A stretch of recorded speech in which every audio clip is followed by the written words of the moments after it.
रोज चर्चा में आता है कि देश की सारी एजेंसियां और सरकारी महकमे सरकार के इशारे पर काम करते हैं। जब ED, CBI, income tax department और इलेक्शन कमीशन शक के घेरे में डाले जा रहे हैं तो ईपीएफओ भी क्यों पीछे रहे। आज सभी न्यूज़पेपर में ईपीएफओ में बेसिक सैलरी 15,000 से बढ़ाकर 21,000 करने की तैयारी का सब्जवाग वर्तमान सदस्यों को दिखाया गया है। इसके पीछे की पूरी कहानी जानने के लिए यह वीडियो देखिए और अगर आप इस चैनल पर नए हैं तो सब्सक्राइब जरूर कर दें ताकि सामायिक विषयों की पूरी जानकारी आपको घर बैठे मिलती रहे। वेतन सीमा बढ़ाने की तैयारी के समाचार के पीछे की सरकार की क्या मंशा है, ये जानना आपके लिए बहुत ज़रूरी है। यह सीमा अंतिम बार 2014 में 6,500 से बढ़ाकर 15,000 की गई थी।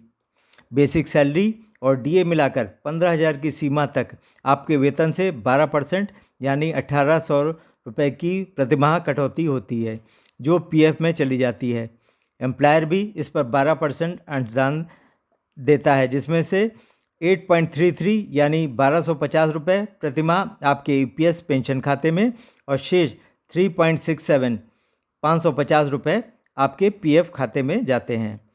अगर वेतन सीमा बढ़कर 21,000 हो जाती है तो कर्मचारियों को 1,800 के स्थान पर 2,520 रुपये प्रतिमाह देने होंगे और एम्प्लॉयर को उतने ही अंशदान में 1,749 रुपये पेंशन खाते में और 771 रुपये पीएफ खाते में जमा करना होगा। अभी तक 15,000 की सीमा से ऊपर की कटौती वैकल्पिक है और उस पर आपको 1.16% अतिरिक्त व्यवहार भी देना होता है, जबकि एम्प्लॉयज़ इंश्योरेंस स्कीम में 21,000 की सीमा 2017 से ही बढ़ा दी गई है। 2014 के बाद जो नए एम्प्लॉयज़ आए हैं वो ईपीएस के दायरे में नहीं आ पा रहे थे क्योंकि उनका वेतन 15,000 से अधिक हो रहा था। धीरे धीरे आगे के वर्षों में अधिकांश नए एम्प्लॉय 15,000 से 25,000 की वेतन सीमा में होने के कारण ईपीएस में नहीं आ पा रहे थे।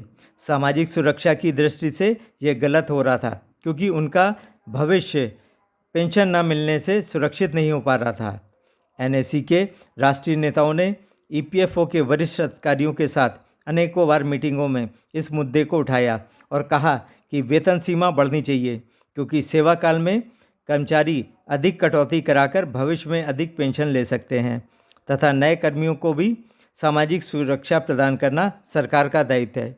इसी माह 1 अप्रैल को भी अन्य मुद्दों के साथ इस विषय पर भी वार्ता हुई थी जब राष्ट्रीय महासचिव रजावत जी ने ईपीएफओ के अधिकारियों से कहा कि पेंशन बढ़ोतरी के जो प्रस्ताव हैं आचार संहिता के कारण तत्काल नहीं लागू हो सकते तो सार्वजनिक रूप से यह घोषणा तो की जा सकती है कि यह प्रस्ताव विचाराधीन है, पर ईपीएफओ के अधिकारियों ने नियमों का हवाला देकर कोई सार्वजनिक बयान देने से मना कर दिया था। तो अब वर्तमान में कार्यरत कर्मियों को यह लॉलीपॉप किसके इशारे पर दिखाया गया। सरकार को एहसास है कि पेंशनर तो 75 लाख हैं पर वर्तमान में ईपीएफओ के सदस्य 7 करोड़ से ऊपर हैं। उनका हित करने की तैयारी की ईपीएफओ की घोषणा कराकर अपना समर्थन जुटाया जा सकता है।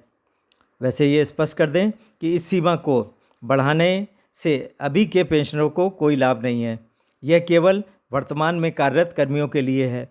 वैसे भी ईपीएस 95 के स्थान पर ईपीएस 23 योजना बनाई जा रही है, उसके दायरे में सभी एम्प्लॉयज़ को लिया जाएगा, पर पेंशनरों की समस्याओं के प्रति आंखें मूंदे बैठे ईपीएफओ द्वारा ईपीएस के लिए वेतन सीमा बढ़ाने की तैयारी का सार्वजनिक बयान देना सरकार के इशारे पर यह मात्र चुनावी झुंझुना लग रहा है, जबकि आर्थिक बदहाली झेल रहे औसतन 200 पेंशनर रोज काल के ग्रास बनते जा रहे हैं और सरकार केवल झूठे आश्वासन दे रही है। आपकी क्या राय है ज़रूर बताइए और अंत में बेल का बटन दबाना ना भूलें।